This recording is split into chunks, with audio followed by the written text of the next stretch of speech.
네, 그럼 이번에는 안구의 외막 중에서 가장 아래층, 가장 내층에 해당하는 망막에 대해서 배워보겠습니다. 일단 망막은 가장 간단하게 말하면 상이 맺히는 곳입니다. 상이 맺히는 곳.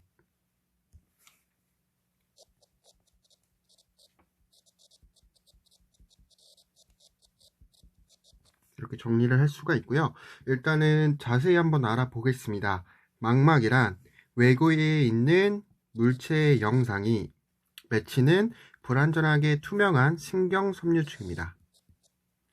그래서 외계에 있는 물체의 상이 맺히는 공간이라고 생각을 해주시면 됩니다. 일단은 망막에 정확하게 상이 맺혀야 이제 선명하게 볼 수 있거든요.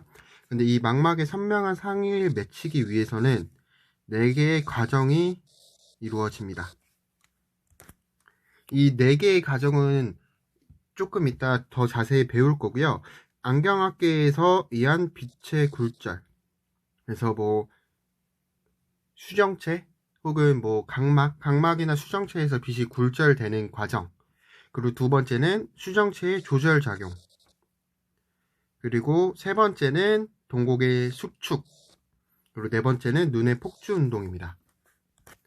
그래서 지금은 이 4가지 과정을 통해서 망막에 상이 맺힌다고 생각을 해주시면 되고요. 뭐 굴절, 조절 이런 거는 바로 다음에 배울 거예요.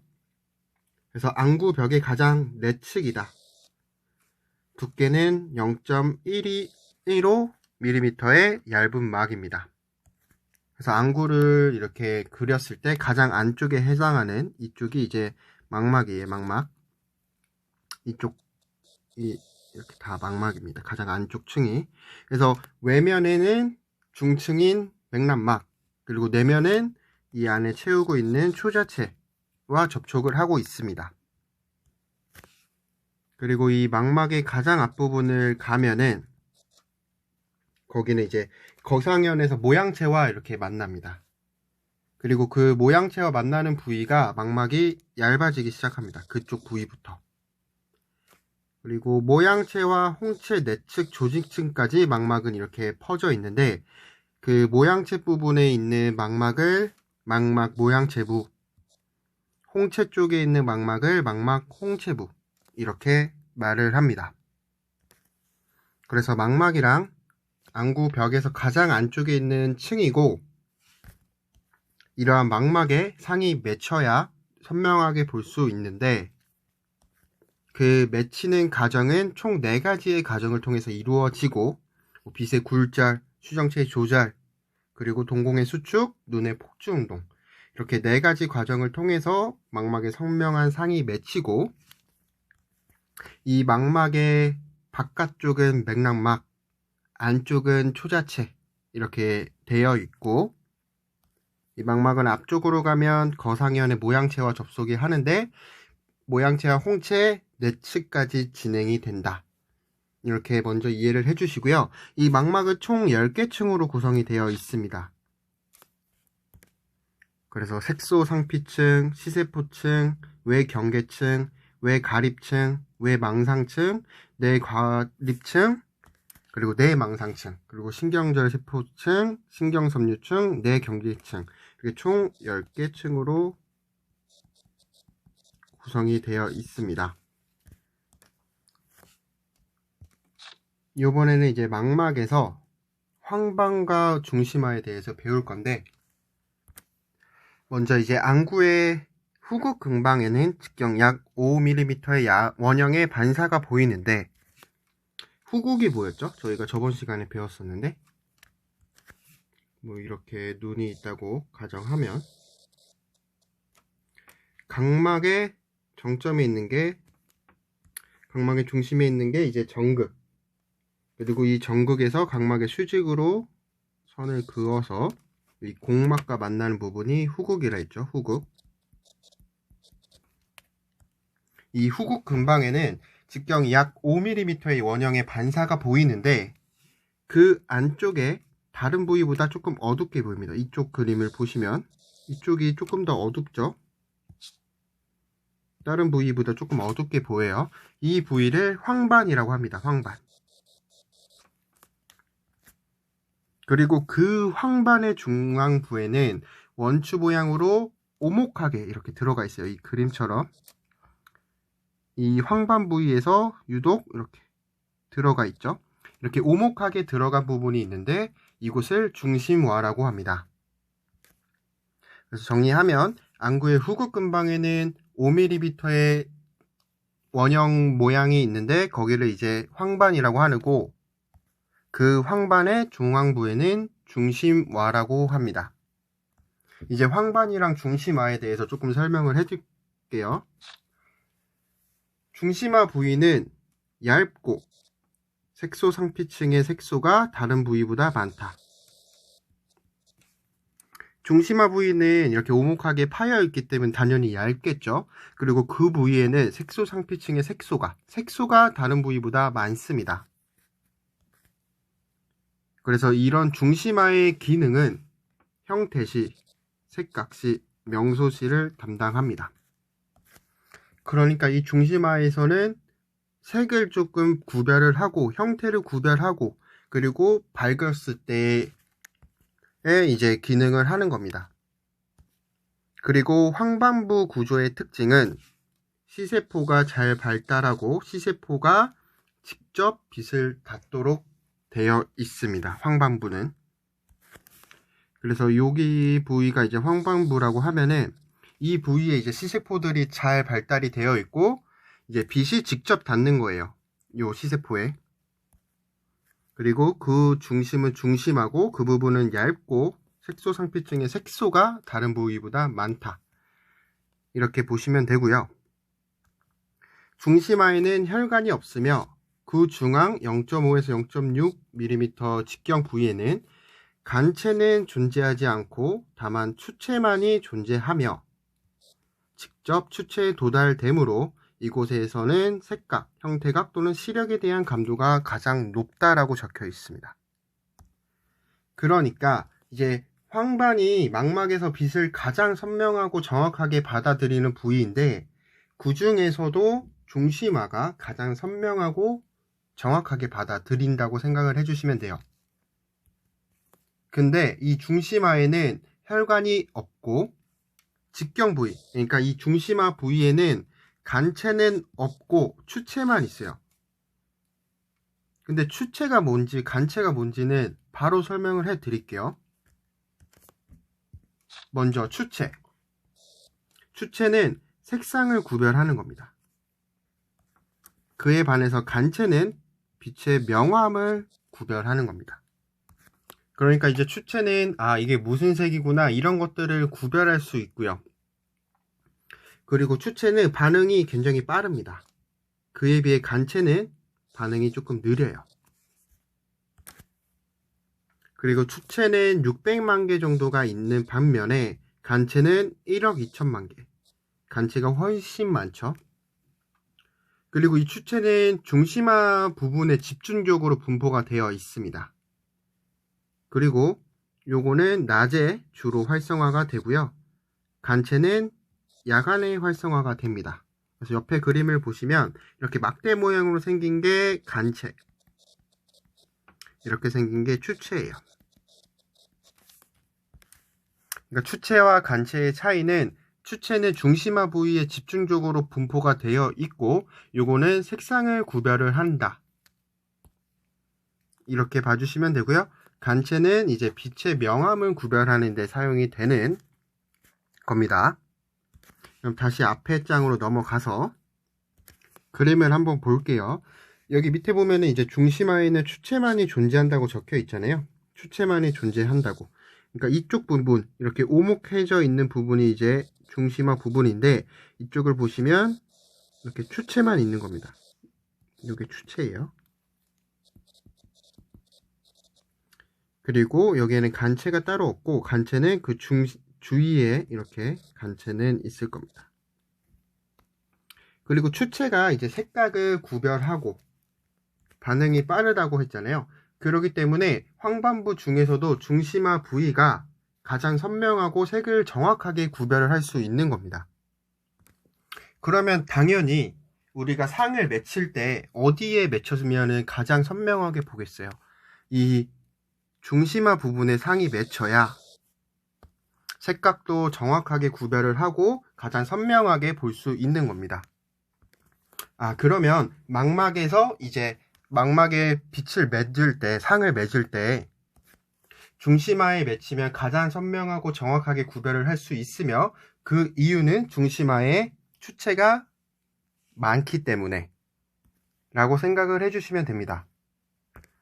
그러면 우리가 이런 시신경들이, 추체랑 이 간체들이 이 시신경이랑 연결돼서 뇌까지 연결이 돼야 되잖아요. 그러면은 여기에 연결되어 있는 시신경들이 어디를 통해서 뇌로 연결을 되느냐면, 그 부위가 바로 이제 배울 건데, 이 망막에 시신경 유두라는 부분이 있어요. 그래서 이 부위는 이제 황반부에서 코 쪽으로 4mm, 그리고 위쪽으로 1mm, 그러면 직경 1.6mm 정도의 시신경 섬유가 모여있는 부위가 있습니다. 여기는 이제 간체나 추체가 존재하지 않습니다. 그래서 이제 색각이나 형태를 잘 구별할 수 없고 아예 못하기 때문에, 왜냐면 간체나 추체가 없으니까 이 부분을 생리점 안점 또는 마리오트씨 맹점이라고 합니다. 그러니까 이쪽을 통해서 시신경이 이렇게 빠져나가는데, 그러면 이쪽에 이제 추체나 간체가 없는 거예요.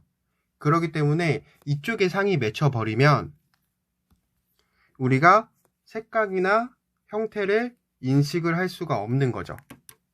그래서 우리가 전면에 한 점을 응시하고 이렇게 시야 테스트를 하잖아요. 그러면은 모든 사람들이 보이지 않는 지점이 있습니다. 그러니까 그 지점에서 이제 나온 빛이 맺히는 곳이 이 생리점 앙점 부분이나 마리오트씨 맹점 부분에 상을 맺혀서 우리가 그거를 색각이나 형태를 구별을 할 수 없는 겁니다. 그래서 조금 정리하면, 이 망막에는 시신경들이 이렇게 모여있는 부위가 있는데 그 부위에는 간체나 추체가 없고, 그러기 때문에 색각이나 형태를 알 수 없습니다.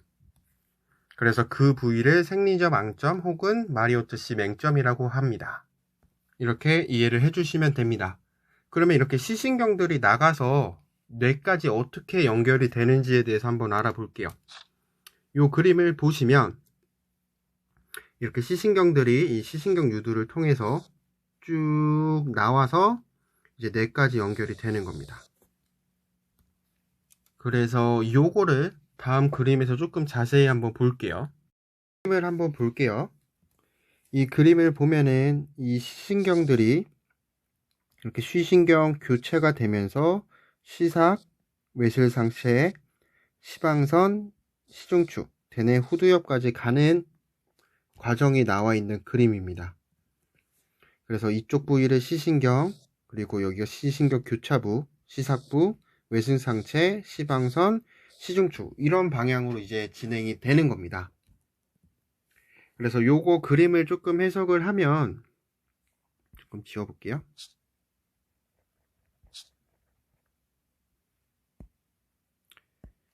색을 조금 다르게 해야 보일 텐데, 일단은 이쪽에 해당하는 거는 지금 쭉 따라가면 이렇게 올 거예요. 그쵸? 그리고 이쪽 오른쪽, 자안의 오른쪽에 해당하는 것은 색을 조금 바꿔서, 이쪽에 해당하는 것은 이렇게 쭉 가면 오른쪽으로 갑니다. 그리고 오른쪽, 우안의 오른쪽에 해당하는 것도 이렇게 쭉 가면은 이렇게 갑니다. 그리고 오른쪽에 왼쪽에 해당하는 거는 이렇게 따라갈 거예요. 조금 이해가 되실까요? 다시 그림을 지워볼게요. 그러면은 여기 오른쪽 부위들이 지금 다 진한 선이죠. 그 진한 선이 다 이쪽으로 가고, 이렇게 연한 선들이 다 이쪽으로 가고, 이렇게 진행이 되는 거예요. 그래서 다시 한번 그려보면, 왼쪽에 해당하는 것은 쭉 가서 이쪽으로 가고, 여기 우한의 좌쪽에 해당하는 것도 쭉 간다. 이렇게 봐주시면 되고,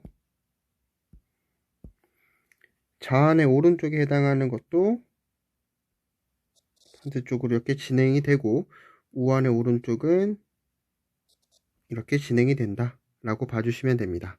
그래서 요거 그림을 오른쪽에 그리면 이렇게 두 눈이 있고, 왼쪽 이렇게 갈 거고,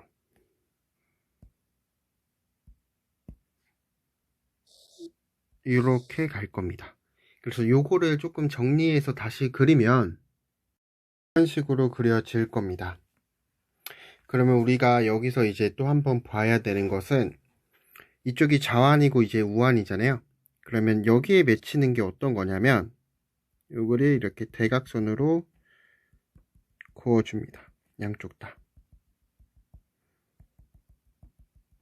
그러면 오른쪽 눈에 이 바깥편, 그러니까 귀 쪽, 오른쪽 눈의 귀 쪽에 해당하는 것은 이쪽에 맺히는 거고요.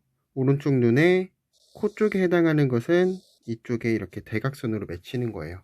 그럼 반대로 좌측의 귀 부분은 이쪽에 맺히고 좌측의 코 부분은 이렇게 맺힌다고 생각을 해주시면 됩니다. 이게 기본적인 원리고, 그러면 우리가 이제 어느 부위에 장애가 생겼을 때 어떻게 보이는지에 대해서 한번 알아보려고 해요. 먼저 장애 부위가 A 부분일 때, A 부분은 지금 이쪽이죠. 이쪽이 A 부분입니다. 이쪽에 장애가 있을 때 우리는 어떤 시야를 가지게 되느냐? 그러면 이게 왼쪽 시야, 이게 오른쪽 눈의 시야라고 보면, 우리가 이쪽에 장애가 생겼기 때문에 이걸 쭉 따라 올라가면 이쪽 부위와 이쪽 부위가 이제 장애가 있는 거잖아요. 그럼 이쪽 부위로 보는 게 오른쪽의 코 쪽이죠. 그리고 이쪽 부위로 보는 게 오른쪽 눈의 귀 쪽이죠. 그러면 오른쪽 눈이 아예 다 보이지 않을 거예요. 그래서 A 부위에 이제 장애 부위가 있으면 우리는 오른쪽 시야가 소실됐다, 실명이 됐다, 이렇게 말씀을 드릴 수가 있는 거고요. 이번에는 B 부위 한번 보겠습니다. B 부위는 여기죠. 그러면 이쪽 시신경 교차부가 장애가 있는 겁니다. 시신경 교차부가 장애가 있으니까 이쪽을 쭉 따라가서 이 부위와 이쪽을 쭉 따라가서 이 부위가 안 보이겠죠. 이것도 똑같이 좌안, 우안의 시야를 보면 이쪽에 해당하는 좌측의 왼쪽 눈의 귀측이 잘 안 보일 거고, 이쪽에 해당하는 오른쪽 눈의 귀측이 잘 안 보일 겁니다. 그러면 이 시신경 교차부에 장애가 있으면 우리는 양쪽 눈 다 귀 쪽이 잘 안 보이는 거죠. 그래서 양이측 방맹, 그러니까 양쪽의 귀 쪽의 반이 맹, 잘 보이지 않는다. 이렇게 이해를 해주시면 됩니다. 그럼 이번에는 CV가 됐을 때는 어떻게 되는지 한번 알아볼게요. C는 지금 여기죠. 시삭 부위, 좌측 시삭 부위. C가 장애가 있다. 그럼 이쪽 부위예요. 그러면 여기에 해당하는 이쪽과 여기에 해당하는 이쪽이 장애가 있는 거죠. 그러면 이것도 좌측, 우측 시야를 그려보면 이쪽에 해당하는 좌측의 코 쪽, 그리고 이쪽에 해당하는 우측의 귀 쪽, 이렇게가 안 보일 겁니다. 그럼 이렇게 보이는 거는 어떤 거냐면 좌안도 오른쪽이 안 보이고 우안도 오른쪽이 안 보이잖아요. 그래서 우측 동명반맹. 그러니까 오른쪽으로 같은 방향이 반이 보이지 않는다 라고 생각을 해주시면 됩니다. 그래서 반대로 혹은 이제 오른쪽에 있는 시삭이 장애가 있을 때 한번 그려볼게요. 오른쪽 시삭에 장애가 있으면 이쪽에 해당하겠죠. 그러면 이걸 쭉 따라 올라가서 이쪽, 이걸 쭉 따라 올라가서 이쪽, 그러면 이것도 눈을 이렇게 그려보면 이쪽에 해당하는 좌측의 귀 쪽이겠죠. 그리고 이쪽에 해당하는 오른쪽 눈의 코측, 그러니까 두 눈 다 왼쪽이 안 보이는 겁니다. 그래서 이런 경우는 이제 좌측 동면방맹이라고 합니다. 그래서 우리가 이렇게 시각 전도 경로를 보면서 어느 부위에 장애가 생기면 시야가 어떻게 되는지, 요것도 문제에 자주 나오니까 그림을 그려서 문제를 풀면 아주 쉽게 풀 수 있을 거예요. 그래서 그림을 그리는 방법은 먼저 이제 좌측 눈과 우측 눈을 그리고 안쪽은 X자가 되게, 그리고 바깥쪽은 이렇게 따라가게만 그려주시면 문제 푸는 데는 크게 이상이 없을 거고 어떤 시야 변화를 가져오는지도 쉽게 풀 수 있을 겁니다. 여기서 중요한 거는 볼 수 있는 거는 이렇게 대각선 방향이다, 반대 방향이다. 요거를 헷갈리시면 안 됩니다. 이렇게 문제를 푸시면 시로장애와 시야 변화가 어떻게 되는지에 대해서 쉽게 이해가 되실 거고요. 여기서 또 알아야 되는 것은 좌안이든 우안이든 눈에서 시신경이 나가서 대뇌까지 연결이 되는구나 라고 생각을 해주시면 됩니다.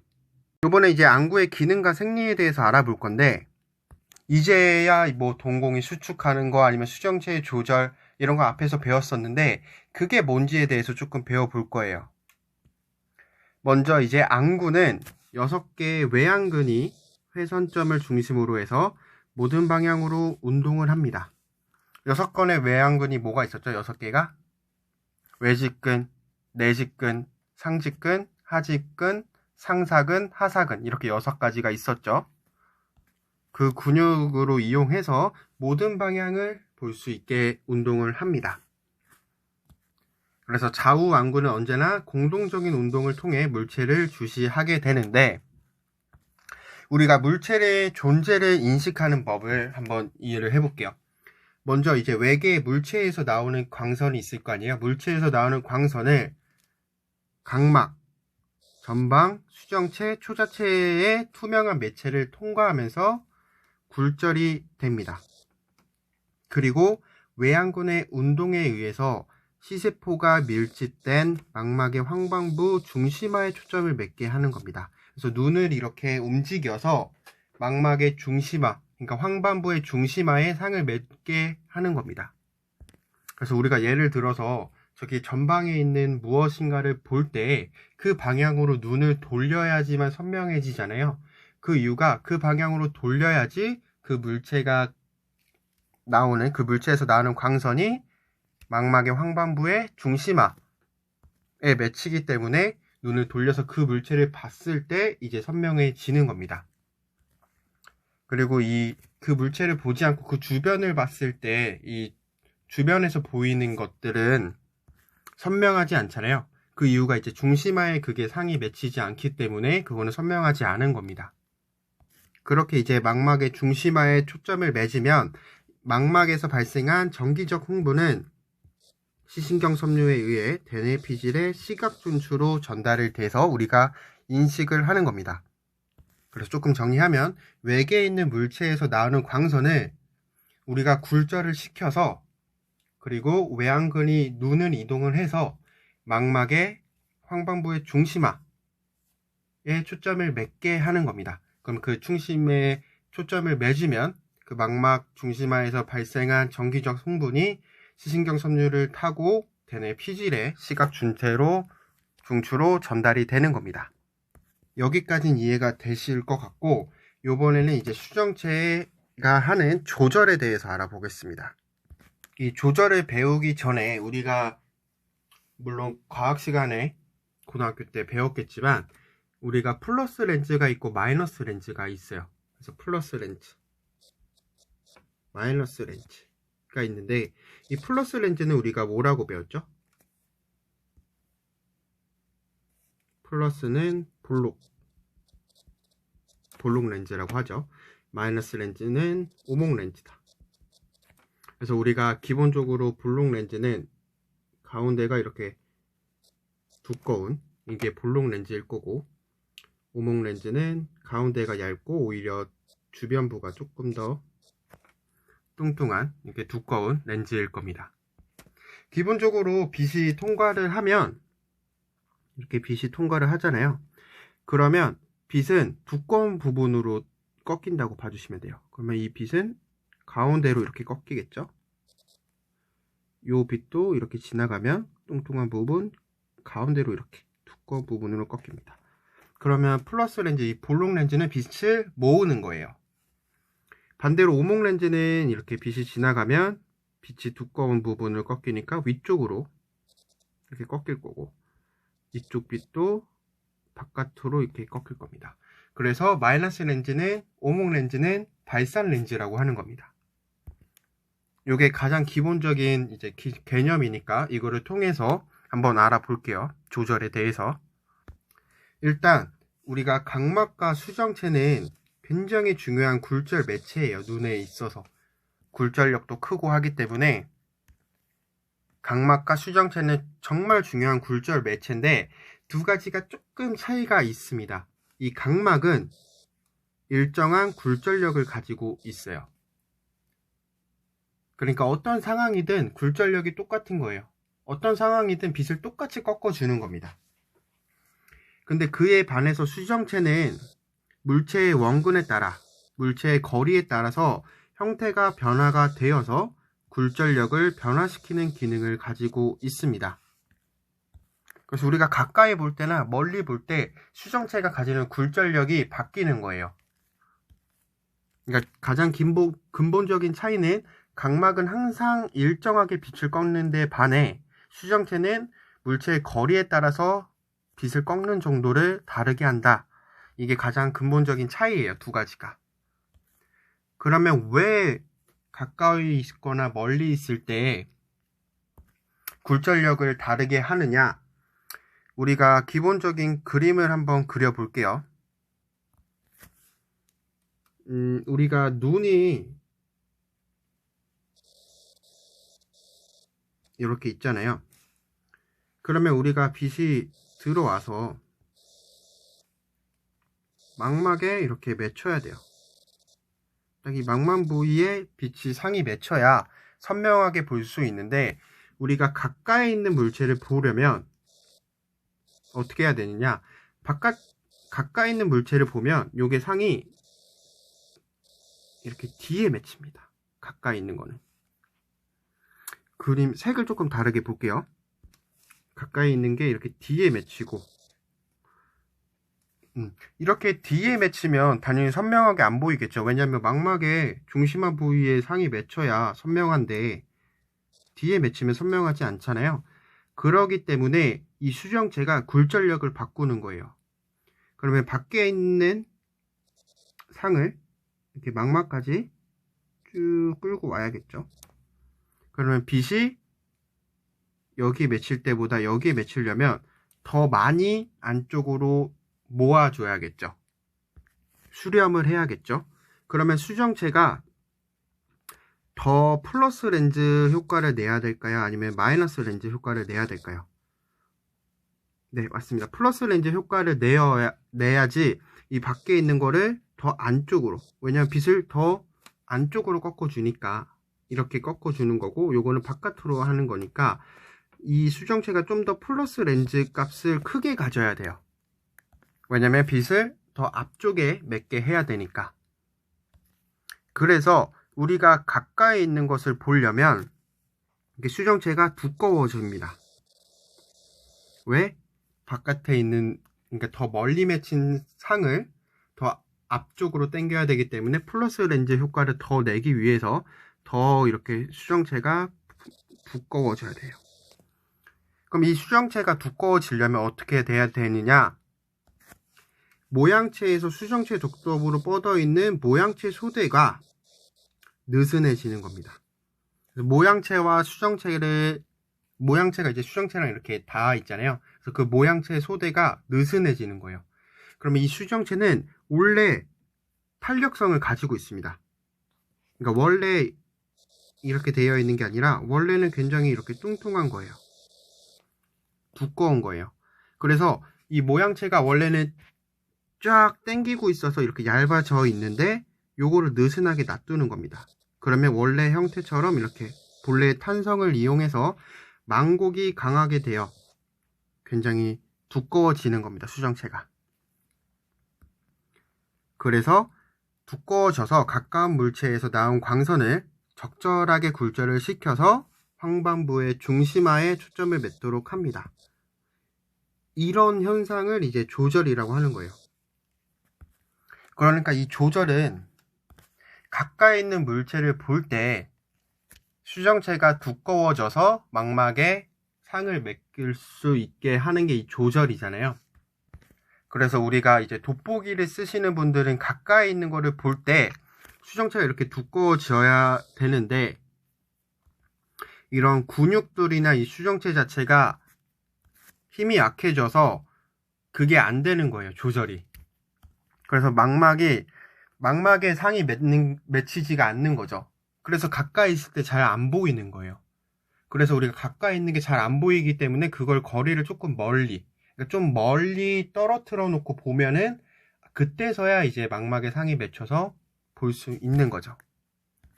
그래서 이 조절은 우리가 가까이 볼 때 사용이 되는 거고, 모양체 근이 느슨해져서 수정체가 두꺼워져서 적절하게 굴절이 돼서 망막에 상이 맺게 하는 거다 라고 생각을 해주시면 됩니다.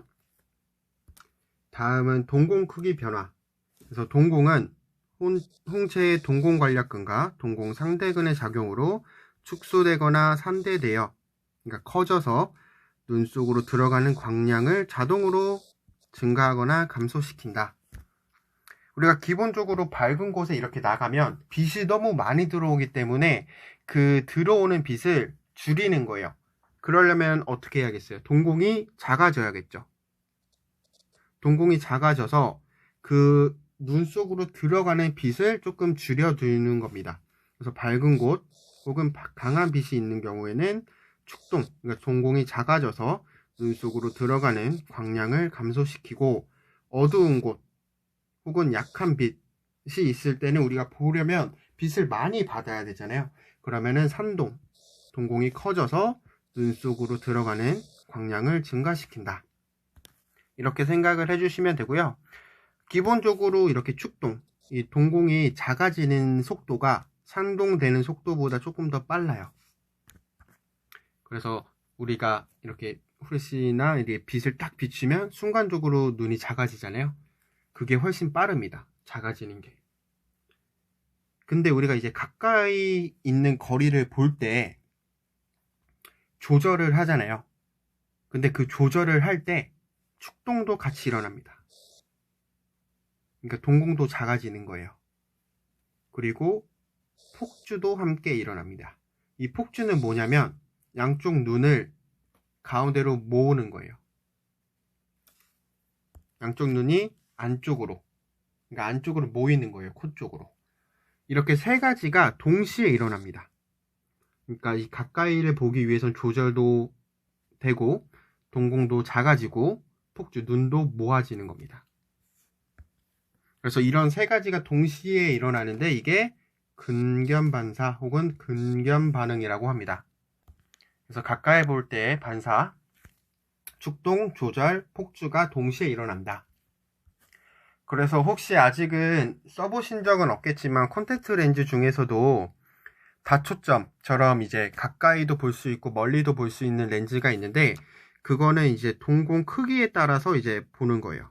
그래서 이런 식으로 렌즈의 굴절력이 나뉘는데, 이 가장 작은 부위는 이제 가까이 보는 도수가 들어가는 겁니다. 왜냐면 우리가 가까이 볼 때 축동도 되고 조절이 하기 때문에 축동, 동공이 작아지기 때문에 이쪽을 통해서 보는 거예요. 그래서 이쪽으로 볼 때는 가까이 보는 도수가 걸리는 거고, 이제 멀리 볼 때는 다시 동공이 커지기 때문에 이쪽을 통해서 이제 멀리를 보는 도수가 들어가는 게 기본적인 원리예요. 그럼 이번엔 우리가 이제 각막이랑 수정체에서 받는 영양분에 대해서 한 번 더 얘기를 해볼게요. 각막과 수정체는 방수에서 영향을 받죠. 그래서 방수가 이렇게 생성돼서 이렇게 나가는 동안 수정체에도 영향을 주고 각막에도 영양분을 주고, 그리고 각막은 눈물을 통해서도 이렇게 영양분을 받을 거예요.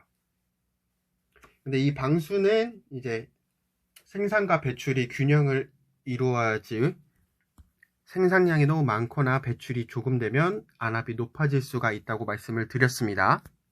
그리고 이 안구의 안에 있는 이 초자체 혹은 유리체는 안구의 형태를 유지하는 생리작용을 합니다. 그리고 맥락막은 이렇게 다양한 혈관이 있고 굉장히 많은 색소가 있는 부위이고요. 그리고 망막은 총 10개 층으로 지정이 되어 있고, 빛이 망막을 도달하면 시신경을 통해 뇌로 전달이 된다고 말씀을 드렸습니다. 그리고 눈물은 총 3개 층으로 되어 있는데 5일층은 증발을 막는 거고, 점액층은 이 각막에 고루 퍼질 수 있게 하는 층이라고 말씀을 드렸습니다. 이렇게 하면 눈에 대해서 조금 알아봤어요. 그러면 우리가 가장 많이 비교하는 게 눈과 카메라잖아요. 눈과 카메라를 한번 비교를 해보겠습니다. 눈, 카메라. 먼저 안검. 우리가 안검은 이제 눈꺼풀이라 했잖아요. 그러니까 눈꺼풀을 닫으면 안 보이고 이렇게 열어놔야 되는 것처럼 카메라는 셔터에 해당합니다. 안검과. 그리고 각막과 수정체. 각막과 수정체는 빛을 굴절시키는 곳이잖아요. 그래서 카메라의 렌즈에 해당합니다. 그리고 눈의 공막. 공막은 가장 바깥쪽에 있는 층이잖아요. 그래서 카메라의 본체에 해당합니다.